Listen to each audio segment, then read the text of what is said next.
rise for and on behalf of my constituents in Koshofe Federal Constituency in Lagos State, the Center of Excellence. I rise this morning with enthusiasm and a sense of fulfillment when I listened to the budget estimate presentation by a father, a leader, and the President of the Federal Republic of Nigeria, President Bola Ahmed Tinubu. I will term this budget presentation as the budget of the people, not because the President has termed it the renewed hope budget, but because from the presentation, the budget is centered on the people. It is people-oriented, it is people-centric, and of course, it is the citizens' budget. Because even in your own presentation, Mr. Speaker, you told us that there will be a General Assembly of the citizens of this great country. That has never happened before, for them to have an input into this budget eventually. So definitely, this is going to be the citizens' budget.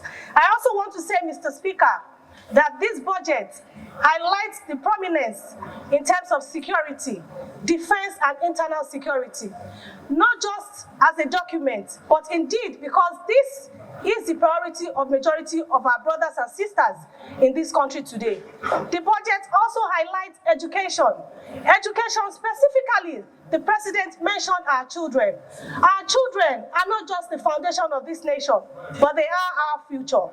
He also specifically mentioned student loans. Our youths, they are not just our today, but our tomorrow. This is a budget, Mr. Speaker, respected colleagues, that recognizes in clear terms that human capital development is the benchmark for a national development. I am saying here today that it's not the budget that speaks to this. It is the presenter of the budget.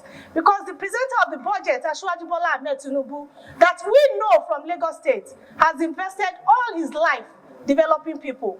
So this is the speaker that is telling us that human capital development is the benchmark for national development. So I'm not surprised that the budget depicts the mover of this, presentation. I also want to say that the budget highlights the need for public-private partnership for, high capital infrastructure.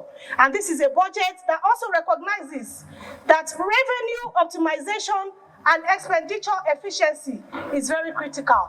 This was where the budget presentation spoke to value for money, transparency and accountability. I don't want to say everything because I know that a lot of my colleagues will also contribute to other aspects of the budget. But I want to summarize by saying, Mr. Speaker, respected colleagues, that we all should play our role, play our part as the people's representatives, because this hallowed chamber is Nigeria. We all represent all the communities all over the country. This is where Nigeria resides. The nation looks up to us. It is a collective responsibility. And we also want to implore Nigerians that government cannot do it alone. We cannot do it alone. We need all Nigerians to support implementation of budgets, supervise implementation of budgets in their various constituencies. Mr. President cannot be in Zamfara. He cannot be in Kaduna. He cannot be in Bauchi. He cannot be in Ogun State.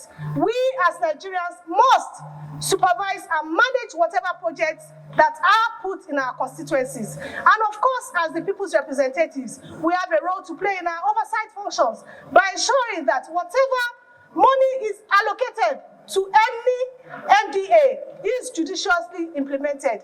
Mr. Speaker, for Nigeria to get to her destination, it is a collective responsibility.